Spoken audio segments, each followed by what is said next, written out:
guys, William Murphy here. Welcome back to the channel. Welcome to another video, and today's a very special one because I welcome back to the world of Coachworks the Wood Pickett Mini by Callum. I'm going to talk to the owner of Wood Pickett, the guy behind the car, and we're going to talk about the attention to detail that goes into it. And yeah, hope you enjoy this. If you do enjoy it, then why not consider leaving it a thumbs up, comment down below, and if you haven't done so already, why not consider becoming a subscriber to the channel.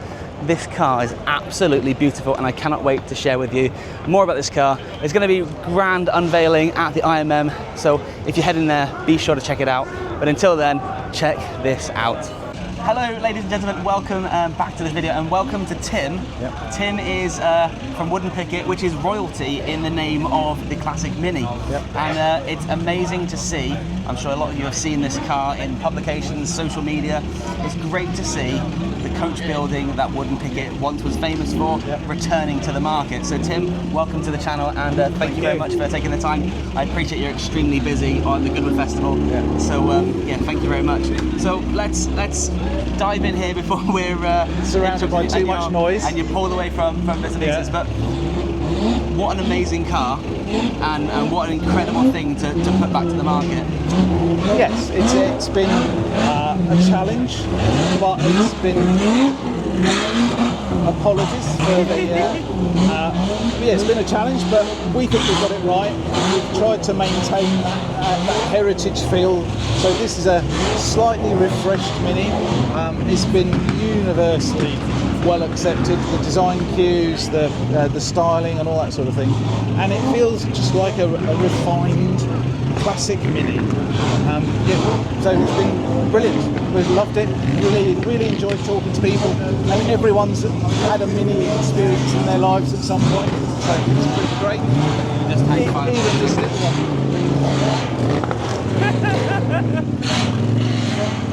The microphone's so good, but I'm not sure how good they are. Exactly. The red mark clip is when it's like peeking out. Yeah, well, you couldn't live with that car. Oh, no. Right, okay, fine. Yeah. Let's go back. That's fine. Yeah. So, where were we? Yeah, so yeah, we've owned Wood Pickett for a number of years, and we've been struggling to find the right mechanism to bring Wood Pickett back into the marketplace. But we knew that we wanted to honour that legacy that was the original coach building business, and was recognised as being a luxurious and refined version of the standard car. So we've been really lucky. We've partnered with Ian Callum and his team at Callum Design to take the MPI Mini and to add those little touches of refinement and luxury to it to make it appropriate for the Wood Pickett brand. So it's a Wood Pickett by Callum, so it retains a lot of the original MPI donor vehicle features, and then we upgrade that to with suspension, brakes, engine, enhancing all those things to try and make sure that we derive the best ride and handling environment that we can for a Mini, which is all part of that luxury and refinement that the brand stands for. And what was the basis of? There's in the Mini fraternity, you've got. There's always been a divide between classics and moderns. Yeah. And there's been less of a divide, but still somewhat, between carburetor and injection. Yeah. The reason to go in the injection route, is that because it's, yeah, I know you don't particularly like the term resto mod, but they're lovely to drive. Yeah. I know they do have their issues with regards to emissions and such like, but and the later ones suffered a lot with tin worm. Yeah. But I think the reality for us is we wanted the Wood Pickett cars to be the best they could possibly be. So whether people like it or not, the reality is that the last series, the MPI cars from 96 to 2001, they were the best engineered Minis that were ever made in production. Whether some of that was down to the fact that BMW had an influence at that point in time, but the reality is that these are the best engineered versions of Mini that are in the market, and we've then taken that and added the extra layers that are that heritage coach building, luxury and refinement to bring it back to the market. So back in the day when Wood Pickett was founded, when all of those, the Elton Johns and the Twiggies and the Mick Jaggers had wooden picket minis, a lot of them had the Margrave Mini. And we've tried to do a bit of a nod to the Margrave dash with a whole new dash for the Callum Minis. So it's we're trying to honour that whole legacy, but make it a little bit better and bring it up to the 21st century. The thing I like about the MPIs is they're an all-round car. You can drive them on the motorways, the dual carriageways, through cities, country lane blasting. They are a great car. Whether absolutely. you like them or not, they're probably not something you hear very often, but maybe fuel injection is the future. Well, so obviously we could have gone down the electric route with this, but it's just not right. No. And there's a lot of companies doing that. I think it's great that you've stuck with the heritage, you've stuck with what Wooden Pickett was famous for was the bespoke coach building and originality and keeping it as original as possible. What I particularly like is the fact that you've remained the external seams. So from a point of view of future-proofing the car, at the end of the day it's a Mini. Yes. And we all know what Minis are like, so they don't last forever. No. But you've done it so that you haven't got to cut the panels, weld the panels, blend the panels and smooth everything through and then once it's painted and it's have it on the road for 6 months and the paint starts cracking and it's as Alec Zigonis would have wanted with as basis. Absolutely. but with some artistic flair. And obviously these are bare metal, ground up rebuilds. So this has been protected. This won't have paint flaking off in 6 months' time. This will be this will be a nice usable car for the next 25 years. And that's what it's about. I'm a firm believer that people should use their classic cars, and I hope that the new owners of these will do exactly that rather than parking them in collections, because that's what they're there for. And a bit of fun, and obviously what we're doing with it is what we think is right for the brand. And we will be launching the parts offering to the market in August, so that people can have a bit of Wooden Pickett on their own cars, which is what Wooden Pickett was all about back in the day. So I mean, if I had I don't have a collection of Clubmans, but if I had a round nose, I could go to Wooden Pickett and potentially purchase the kit. And effectively make my own variation of this. So obviously there will be some things from the cars that you won't be able to buy. But so for example, the wheels, the steering wheels, the billet aluminium cylinder head. There'll be a lot of items that you can buy, along with some of the lower cost items to go alongside it. So we're in the process of finalising that whole parts offering, and it will be launched at IMM in Sussex towards the end of August. Next month, absolutely. So this car will be there. Our mule will be there. So we have our own Mini. We've got a Mini 40 that will have all of the Wooden Pickett parts on it, so that people can see that you can put it on whatever. And of course, the beauty of most of these parts is that they are bolt-on, bolt-off. And whether you've got a Mark II or a Mark V, will still fit. And even the Clubmans. Well, I have a Clubman and a Clubman estate, so I'm sure we'll have to discuss at some point in the future, because I love the styling of it. Now I've been stood around and admiring the car from all angles. The thing that I saw originally was the price. Now that has been the biggest, I think, criticism with regards to the car. Now, when you look at it in person, you can see where the money is. You can see, the attention to detail is absolutely on point. I looking through the comments on social media, a lot of people jump to the van, and I've seen it here in person where, how much is it? Oh, how much? It's a Mini. But when you look at the bespokeness and the uniqueness, and I guess how much of a personable approach it is, that kind of comes into it. So I mean, what's kind of your what was the thing to sort of firstly, what's the price of the car? Okay, let's go for that one. Base vehicle is £75,000 in the UK, plus local sales taxes. So obviously in the UK that is VAT.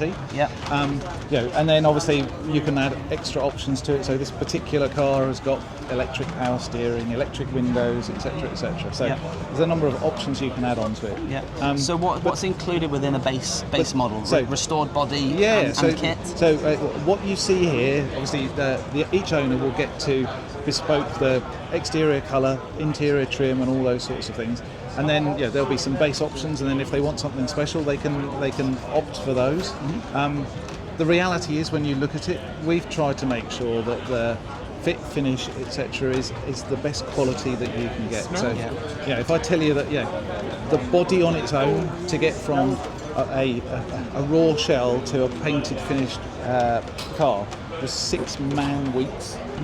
You'll start to understand why at 75,000 we're not making a lot of money out of this. This is all about trying to offer the market a genuine wooden picket heritage vehicle. And even things like panel gapping. You can have a car restored and it looks amazing. But you start looking at mismatched gaps and bits of things catching left, right, and centre, and it completely ruins it. Absolutely. And I think looking through this, there's not a blemish on it. There's not a mark. There's not an issue that you can have a look and say, I would have done this differently. It's the best that we can do, and it's a beautiful car. So, with the car in front of us, then let's go through it. So, is this a bespoke colour? Is this a unique colour? Is there other colour options you're going to do? Yeah. So each customer will get the opportunity to bespoke the car as much as they want to. So yes, this particular customer has chosen this paint. He's worked with the Callum Design team to identify exactly what paint he wanted. He wanted a brown car, so this is actually based on a Porsche colour. So it's got a bit of a copper and rose tint to it, and it works really well. He's obviously then chosen all of the trim interior trim, so it's got Richard Weir leather and all the rest of it. It's got little design cues everywhere that you can't get anywhere else. I mean, you can see from here, even the seat belts are wooden picket, matched to the trim set and all the rest of it. The steering wheels are bespoke to wooden picket. They are manufactured by Motorlita. So we've partnered with Motorlita to design the wheels, and the spokes on the wheels mimic the spokes that are the design of the actual new wheels that we're putting on our wooden picket cars. And what's the inspiration for the wheels then? Are they kind of like a nod to like a Revolution, a bit of a Mamba sort of style? This is Ian Callum's own design. He's looked at what he wanted in a wheel and has come up with that design. So they're 13-inch 6.5 Js, and those are going to be standard on all the cars. They fill the wheel arch. It makes it look proportionately correct. So it's been a challenge and a pleasure, and I have to say, universally well accepted by everyone that sees it. I think that the thing is that it's the price scares people. But once you start looking into the intricate details and bits and pieces and actually discussing, we touched on it earlier. You can buy like a 964 Porsche for £40,000, £50,000. You can buy a 964 Singer for £3 million. And people don't seem to batter an eyelid because it's like, wow, Singer's the best thing on the market. But when someone mentions a Mini for £75,000, and everyone goes, oh. But then you look at it and you look at the bespokeness, and you look at the uniqueness and the styling and the, I guess, everything that comes with it. And it's justified. It's not like you're sort of saying, right, I'm going to pluck a figure out the air and we're going to make a load of money from it. And I wish. It would be incredible. But when you look at it and you say, well, that's the bodywork and paint and interior and all these things add up. Oh, absolutely. I mean, just the design time to do all of the design for the body kits, the dashboard, even down to the cup holders, everything has been designed. So it goes through a process where you've got to come up with the ideas, you've got to do all the design work, you've then got to get prototypes made, you might have to lay down tooling and then get manufacturing underway. It all takes time and money. And if we were making 1,000 of them, then obviously we could spread that cost out over 1,000 of them. But the reality is we aren't. Are you making, is it a limited production of, or are you making them until you can no longer make them? Or? No, it is going to be limited production, and we are going to be. It depends on the state of the donor vehicles that we get, but of course, British Motor Heritage aren't churning out lots of mini shells every day, so we're going to be constrained if we need shells by what British Motor Heritage can support in terms of the volumes. The joy with Heritage is the fact that although they might not make complete shells, they make pretty much every single panel that you can possibly want. Well, you can buy the whole shell. But I mean, if the shells aren't available, it's not like you can say, right, well, I need a floor, can't get a floor, so that's it at the end of the road. Absolutely. So, and if the donor's good enough, we'll keep the shell and we'll do whatever work that needs to be done on it. But obviously, the ideal scenario is you have a perfect shell to start off with. Yes. Unfortunately, the Mini was the imperfect car, but everybody loves them. Everyone has a story about a Mini, and that's kind of where, I mean, my channel's gone a bit of a tangent, but I always go back to the Minis. I always love digging into the stories and looking at things and going, wow, and different things hit the market all the time, but when you hear the name Wood Pickett, you think, right, that's it. This is going to be special. Well, hopefully the current generation of Mini owners will start to now see what Wood Pickett is all about. Yeah. So So I mean, that's the engine-wise. You've gone a standard MPI. Yes, standard MPI, new cylinder head, new injection system. Upgraded it from the standard 62 brake to about 105. Yeah. So it's to give. And have you gone? Surely you're not still using the standard Rover ECU. No, along with the injection system, it has a new ECU. They're troublesome, and when they work, they're great. Yeah. But when you start tweaking with the engines and you start doing bits and pieces, they can be temperamental. Yes. And there's not many people out there who can fix them, which is a shame. But it's incredible. So if you had to say then, obviously, I think the answer is going to be everything. But if you had to pick one thing on the car that you absolutely adore, and that's your go-to, and that's your focal point, what would that be? That is a really tough. To be honest with you, I think that I've had plenty of Minis over the years, and like you, I'm a Clubman fan rather than the round nose. But everyone has their own choice. I think what Ian's done with the body kit is fantastic. It just tidies up all those little areas of the Mini, whether it's the side sills or the front and rear ends, that it just makes it look beautiful. There were companies that made side skirts for the sports packs, but they never looked quite refined or never quite finished and right. No. But this here, with the vents and the way it's shaped, it just works. It does. It looks like it was always supposed to be there. Yeah. And that's the bit that I really like. I mean, the wheels are fantastic as well, but that whole body kit just makes it look like it should have always been like that. Yeah. So then we've done the outside, we've done the engine bay. Yeah. What about the interior then? I mean, it looks striking in that colour, the tan with the tartan. They look super comfy as well. What are the seats based on? Are they a unique seat, or are they retrimmed? So they've been retrimmed and reshaped by the team at Callum. Every owner gets to bespoke whatever they want on the interior in terms of trim. So this is what this particular customer wanted in terms of colourways and design. So bridge of rear leather and all the rest of it. And obviously all the dash is veneered and. Is that based on the Autoplast dash? Am I mistaken there? So the Margrave was the original Wood Pickett model that had its own dash, and this is a nod to that Margrave dash, bespoke and unique to this car. And then looking from here, I can see a power steering unit as well to make it a lot more accessible for everyone, really. Absolutely.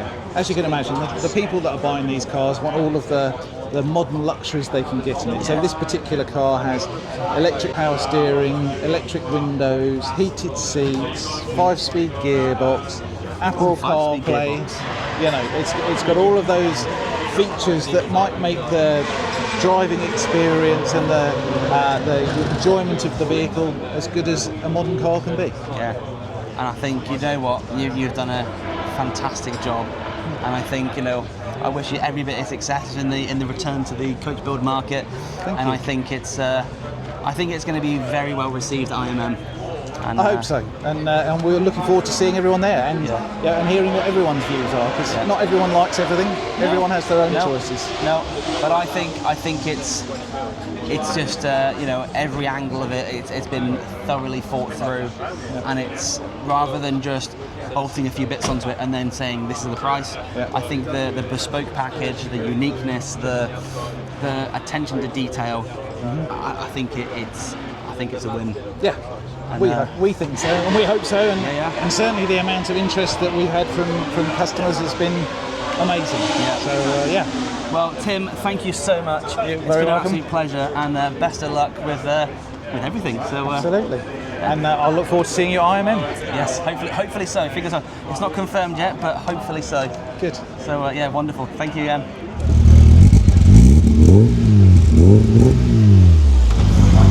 So massive thanks to Tim for partaking in this video, sharing the story about the Wooden Pickett by Callum, and producing an amazing thing. And welcome back to the world of classic minis, to Wooden Pickett.